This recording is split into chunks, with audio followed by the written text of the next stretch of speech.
텍스트가 아닌 썰로 살아 숨쉬는 생생한 역사 이야기와 만나보는 시간. 너무너무 궁금했지만 누구도 알려주지 않았던 특별한 전쟁 이야기를 만나보는 시간. 야사를 보는 시간, 야사시. 전쟁의 시대.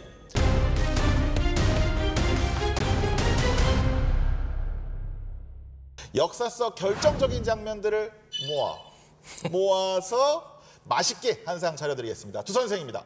그 결정적인 장면 속에서 엑기스를 쫙 뽑아내가지고 입에 쏙 넣어드리겠습니다. 전쟁사 연구자 남보람입니다. 네. 모아 도대체 언제 거예요? 모아서. 네? 근데 저는 이 본격적인 얘기를 하기에 앞서서 네. 이게 지금 미스터리 박스를 저번 시간부터 왜 이렇게 만든 걸까요? 이거를 이거를 애초에 왜 하는 거야? 그러니까 어차피 다 썸네일 보면 나와 있는데. 아니 이거 왜 하냐고 이거. 그러니까 심지어 미스터리 박스 이번에는 들어가지도 한번 않아. 바로 열어보겠습니다.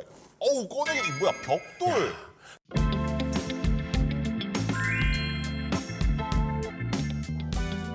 통상 이런 거 할 때 모형 벽돌 넣지 않아요? 진짜 어디서 짱돌을 가져와가지고 이거 내가 봤을 때는 옆에 공사장 있어요. 아 맞아요. 거기서 가져온 거. 아까 대표님 거기 갖고 쭈그리고 뭐 하고 있더라고. 거기 가져온 것 같아. 이게 주제랑 무슨 상관인가요? 뭐 누구 주제와 이게 뭐 테러 누가 하나 조질라고.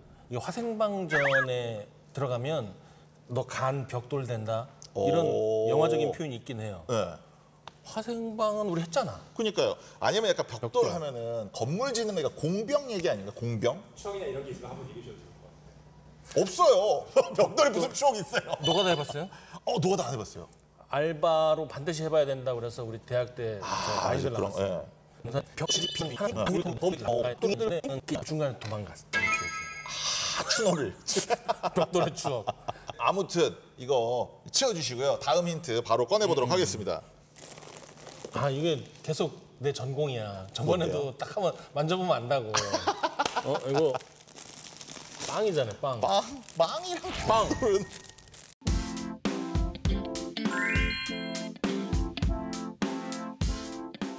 여기 보니까 나폴레옹이라고 써있네요. 연결이 되죠. 러시아, 빵, 벽돌. 빵과 전쟁. 제작진이 이 빵의 디테일까지 선택하는 그런 세심함이 있을까요? 이거 여기까지는 감이 안 와요. 다음 거 한번 열어볼까요? 세 번째 힌트. 세 번째. 이거 뭐죠? 진주.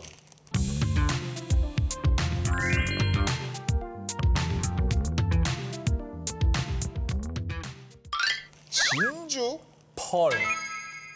진주 하면 원래 지금 이제 페르시아만이라고 불리는 그 아라비아만, 뭐 카타르나 중동 요쪽이 이제 석유가 많이 나오잖아요.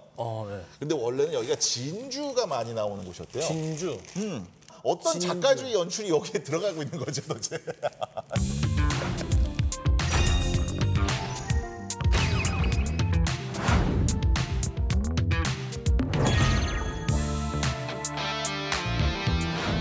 그 얘기 듣고도 모르겠어요. 이걸 가지고 적벽대전을 유추하라면 차라리 그 뭐야 선풍기를 갖다 놓지. 선풍기 동남풍 때문에 졌다. 예, 약간 이게 농락한 거. 이걸 보고 어떻게 적벽대전을 하냐고. 이걸 틀린 보고. 말은 아니거든요. 그렇죠. 일반인의 상상과는 되게 동떨어지는 4차원적인 이런.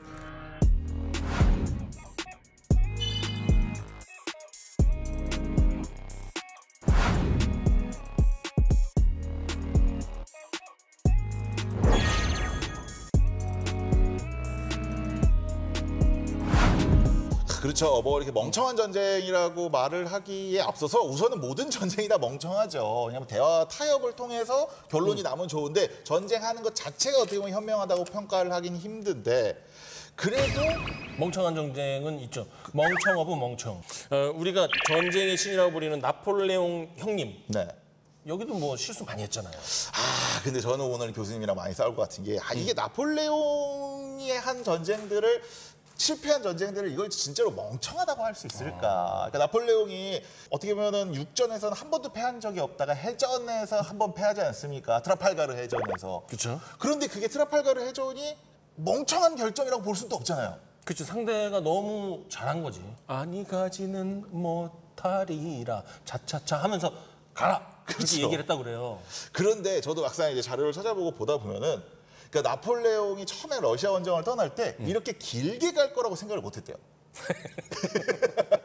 짐을 들쌌구나. 짐을 들싼 거야 애초부터. 그런데 이제 막상 갔는데 러시아군도 이제 청야전술이라고 하죠. 그냥 다 불태워버려서 제대로 보급도 안 되고 그리고 또 러시아군 입장에서도 이게 강화를 협상을 할 것처럼 했다가 조금만 있어보라 그러고 또 조금만 강화하다가 이런 식으로 하다 보니까 이게 전쟁이 길어지고 하다 보니까 이게 이런 일이 벌어졌다. 러시아 원정을 가는 건 어쩔 수 없는 선택이긴 했는데 막상 러시아 원정 가는 길에서는 조금 나폴레옹스럽지 않은 그러니까 멍청한 결정을 하긴 했다. 이런 생각이 들긴 들더라고요. 또 생각해 볼 게 나폴레옹에 비견될 만한 통일 제국의 황제가 될 수 있었던 사람, 그 문턱에 딱 갔다가 못된 사람, 조조가 적벽대전에서 대패를 하지 않았으면 삼국지라는 멋있는 스토리가 만들어지지 않았거든요. 적벽대전에서 말도 안 되게 실수를 해버리는 바람에 진짜 왜 그랬나 모르겠어요. 교수님 어떻게 보세요? 천시, 지리, 인시라고 그러잖아요. 그게 다 안 맞은 거죠. 하필 그때. 맞아요. 우리가 보면 막 힘내가지고 외출 준비 다 해가지고 이제 나가야지 하는데 딱 시간도 딱 맞췄어요. 네. 근데 그때 똥 마려. 그러면 데이트 망치는 거잖아요. 그럴 때가 있다고. 그런 분석도 있더라고요. 조조가 적벽대전을 치를 당시에 나이가 몇 살이었느냐? 50대 중반이었다. 꽤 많네. 네, 당장 내일 죽어도 상관이 없는 그 상황이다 보니까 조조도 좀 무리해서라도 형주를 강남을 정벌 해야겠다. 그런 것 때문에 이런 또 어떤 착오가 생기지 않았나 그런 생각이 드네요. 또 이렇게 그 여자에 또 혹해가지고 했다는 그런 얘기들 이제 썰 같은 거. 네네. 그렇다기보다 이제 그러한 감정들이 이제 인류 보편에 그런 감정이 있어서 이제 여기도 나온 게 아닐까 그런 생각이 남자는 드네요. 다 똑같아. 근데 망신 중에 망신, 지금까지도 두고두고 정치, 경제, 사회, 문화, 영화, 드라마에서 쌍욕을 먹고 있는 진주만 폭격도 거기에 들어가지 않을까요? 그렇죠. 진주만 폭격. 그러니까 진주만 잠자는 사자의 코털을 건드린 대표적인 거잖아요. 근데 기본적으로 일본이 항상 전쟁을 그 근대 시대 때는 그런 식으로 치러오지 않았습니까? 그렇죠. 네, 그러니까 우리가 선전포고라는 게 사실 일본 때문에 만들어진 거예요. 왜요? 그러니까 그 전에 청일 전쟁 벌어질 때도 그러니까 너무 기습 빵 때리고 시작하고 러일 전쟁 할 때도 빵 때리고 시작하고 그래, 중일 전쟁도 괜히 우리 병사 없어졌다고 해놓고 들어가서 막 후두둑 전쟁 해버리고 전쟁. 그래서 이제 1907년에 그 만국 무슨 평화회의인가 거기서 야 우리 이게 전쟁할 때는 좀 이제 선전포고를 하고 하자. 그래서 이게 일본 들으라고 한 거예요. 때문에 안 되겠다. 안 되겠다. 야 우리끼리 좀 룰을 지키려고 했는데 저 새끼들 봐라 저거. 맞아요. 그래서 일본도 진주만 공습을 할 때 맞아. 이번에는 이거 선전포고 해야지라고 해서 선전포고를 하려고 하기는 했대요.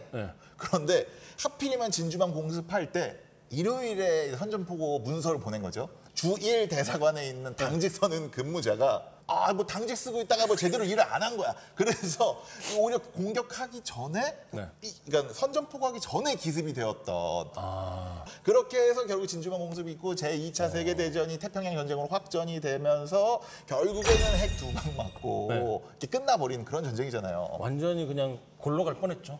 그렇죠. 그 하필이면 미국을 건드려가지고. 교수님께서 보셨을 때는 야 이건 진짜로 바보 같은 전쟁이었다. 바로 작전이에요. 이거 독소 전쟁. 소련을 왜 공격하는 거야? 최초의 시간 판단 잘못했어요. 10주면 끝나겠지 하고 간 거야. 그 10주에 되나? 근데 이게 웃긴 게 이번에 러시아도 우크라이나 침공할 때 2주면 끝난다고 그랬잖아요. 똑같은 멍청한 짓을 계속하고 그 멍청한 짓을 반복하는 게 인간이라고 그러잖아요. 여기서 우리가 교훈을 알 수 있는 거고 또 두 번째는 뭐냐면 공간과 전투력 판단을 다 잘못한 거예요. 3,000km의 평지를 보급 준비 없이 그냥 갔거든요. 가면서 뭐라고 그랬냐면 가면서 획득하면 된다. 뒤에서 알아서 보급이 와줄 것이다. 그런 건 없어요. 그래서 유명한 얘기가 있어요. 아전푸보. 그건 뭐죠? 아마추어는 전략을 얘기할 때 프로는 보급을 얘기한다. 나중에 어디서 써먹어야겠다. 그러니까. 그래서 저는 이게 제일 멍청한 전쟁이었다. 멍청한 결정이었다, 멍청한 작전이었다 이렇게 생각해요. 바르바로사. 그러니까 저는 이제 역사를 좋아하는 사람 입장에서 정말 바보 같은 전쟁이었다라고 생각되는 게 4차 십자군 전쟁입니다. 4차 십자군. 4차 십자군이 뭐냐면요. 그냥 간단하게 말씀을 드리면은 그러니까 십자군 전쟁으로 해서 십자군을 모았어요. 이 십자군이 원래는 이슬람 교도들한테 이렇게 장악당한 예루살렘을 회복하려고 하는 전쟁인데 가다가 이게 조금 돈도 부족하고 하니까 중간에 그 동로마 제국 있잖아요. 네. 비잔틴 제국의 그 계승 논쟁의 분쟁에 끼어들어요. 그래서 정작 예루살렘을 가지는 못하고 비잔틴 제국의 수도인 콘스탄티노플을 점령해서 함락시키고 약탈을 하고 그냥 백한 전쟁이에요. 우리 삼촌하고 똑같네. 등산 간다고 했는데 안 오는 거예요. 네. 보니까 저 슈퍼마켓에서 아저씨들하고 같이 술 먹고 있는 거야.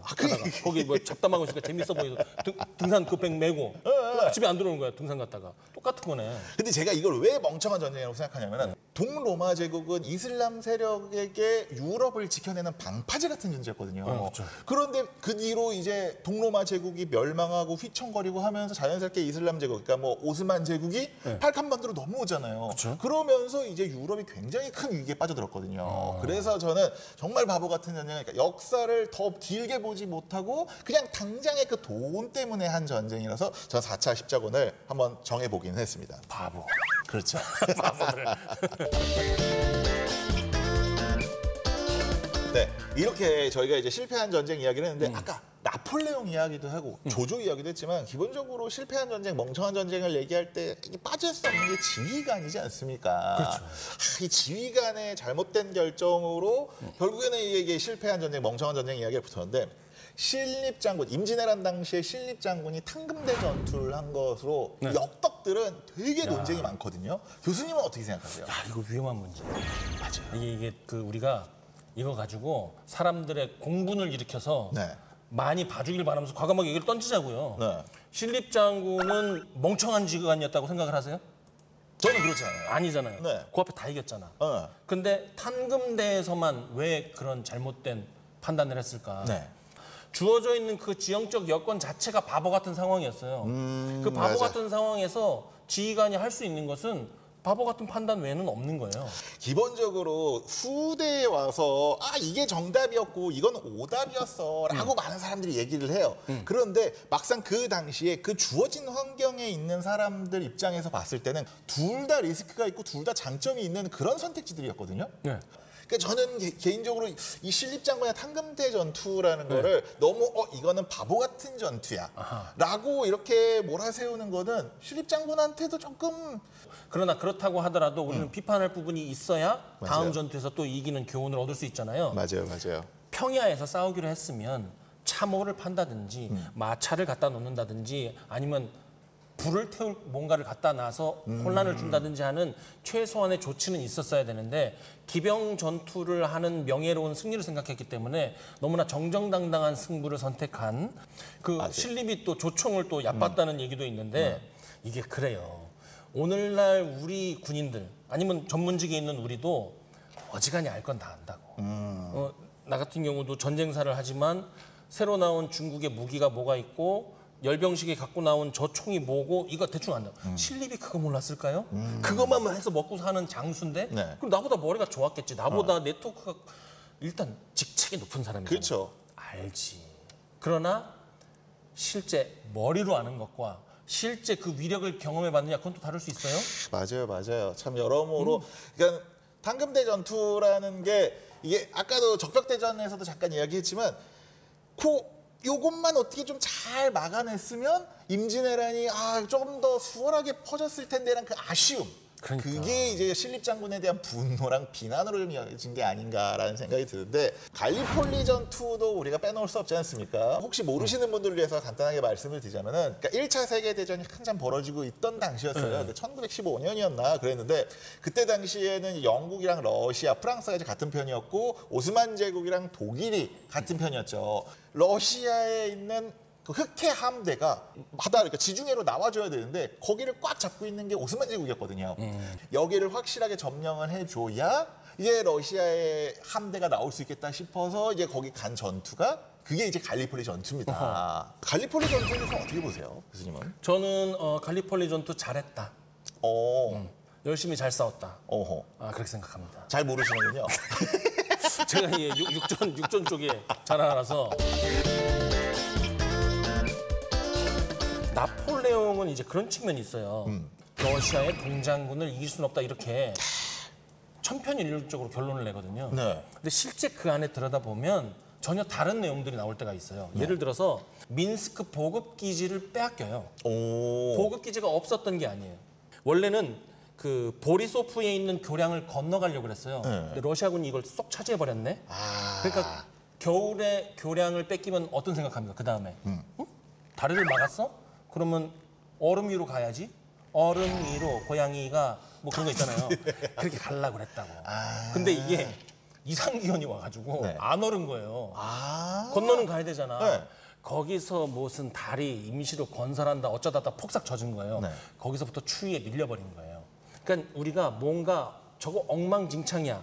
천재적인데 저거 나보다 멍청한 것 같은데 싶을 때는 실은 그렇지 않은 이면에 무엇이 있었는지 확인을 해봐야 되는데 저는 이게 적벽대전이든 진주만이든 갈리폴리든 다 있었을 거라고 봐요. 그러니까 진짜로 성공을 막 한참 하고 있는 사람들 눈에는 이게 안 보이나 봐요. 보여요. 참 지금까지 그 역사 속에 안 하니만 못한 정말 바보 같은 멍청한 전투와 전쟁에 대해서 함께 알아봤는데 이게 과연 역사 속의 이야기만 있을까라는 생각이 들긴 하거든요. 이게 현재 진행형이지 않습니까? 이 전쟁이. 그렇죠. 이 현재에도 이 전쟁은 안 했으면 좋겠는데 이 전쟁을 왜 하지? 이런 전쟁들이 있는데 보고 교훈을 얻어야 되는 게 우리나라도 여기에서 멀지 않아요. 그쵸. 요즘 벌어지고 있는 각종 이 사회의 현상들을 보면 우리도 언젠가 저렇게 될 수 있는 가능성이 충분히 있기 때문에 대비하고 연구해야 됩니다. 맞습니다. 그러니까 명분, 그러니까 우리도 생각하면은 어떤 이념, 어떤 외교 이런 것들 때문에 이야기가 나오고 있지만 결국엔 그 안에 숨어 있는 거는 어떻게 보면 경제적인 이권이라든지 아니면 강대국들의 이해관계나 강대국들의 영향력 행사에서 작은 나라들이 피해를 받는 경우들이 많아서 이게 수면 위에 있는 이야기들과 수면 아래에 있는 이야기들을 좀 같이 볼 필요가 있지 않나 그런 생각이 듭니다. 근데 그런 복잡한 가운데 결국 우리가 얻을 수 있는 가장 단순한 결론이 이거예요. 결국은 군사력이다. 그 복잡다단한 갈등, 여러 가지 원인들, 증오, 뭐 이합 집산 속에서 내가 내 나라 지키려면 결국은 강한 군사력을 갖고 있어야 되는 거예요. 맞습니다. 우리가 스위스 하면은 세계에서 가장 유명한 중립국이죠. 근데 스위스가 군사력이 생각보다 괜찮고 그리고 전체 GDP 안에서 국방비를 되게 많이 지출해요. 더군다나 그거를 300년 했어요. 그렇죠. 그냥 20-30년 한 게 아니에요. 그 준비를 300년을 했단 말이에요. 맞아요. 말도 안 돼. 이게 결국엔 힘이 없는 상태에서의 평화는 존재할 수 없다.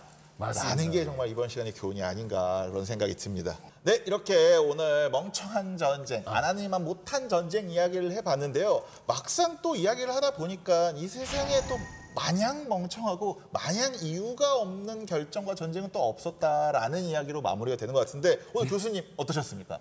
집에서 내가 하고 있는 이 부부싸움이 보니까 똑같은 거야. 안 해도 되는 멍청한 그 순간에 그것 때문에. 저 결혼한 지 3년밖에 안 됐잖아요. 진짜 오지게 싸워요. 이거 와이프가 볼 수도 있는데. 이제 시작이야. 근데 다 이유가 있어. 와이프 얘기 들어보면 또 와이프 얘기가 다 이유가 있고 저도 제가 화내는 이유가 다 있어요. 갑자기 또 이게 부부싸움 또 얘기하니까. 이게 지정학적인 거잖아요. 그렇죠. 붙어 있어서 그런 거야. 좀 떨어져 있으란 말이야. 저도 이번 시간에 그러니까는 어떤 이 전쟁들과 지휘관들을 막 놀리려고 시작을 한번 해봤는데 막상 이렇게 교수님이랑 이야기를 듣다 보니까 이게 결국에는 다 이유가 있는 거고 마냥 어떤 하나의 전쟁과 전투, 지휘관들을 비판하고 비난해서는 또 안 되는구나 그런 생각이 들었습니다. 사실 우리가 매 시간 이 전쟁에 대한 이야기를 참 재밌게 하고 있는데요. 물론 우리가 지금 휴전 국가이긴 하지만 이 전쟁이라는 게 항상 현재 진행형이 아니라 또 과거의 이야기이기 때문에 우리가 아닌 남의 이야기이기 때문에 이렇게 또 토크를 할 수 있는 것 같아요. 그렇죠. 이게 지금 우리 주변에서 벌어지고 있는 현재 진행형의 역사면 우리가 여기서 지금 이러고 할 수가 없는 거예요. 맞습니다. 그러니까 참 뭐니 해도 평화가 최고다. 평화는 항상 이 희생을 감수하고라도 충분히 지킬 만한 가치가 있다. 새삼스럽게 또 되새겨 봅니다. 야사시 전쟁의 시대. 다음 시간도 기대해 주시기 바랍니다. 감사합니다.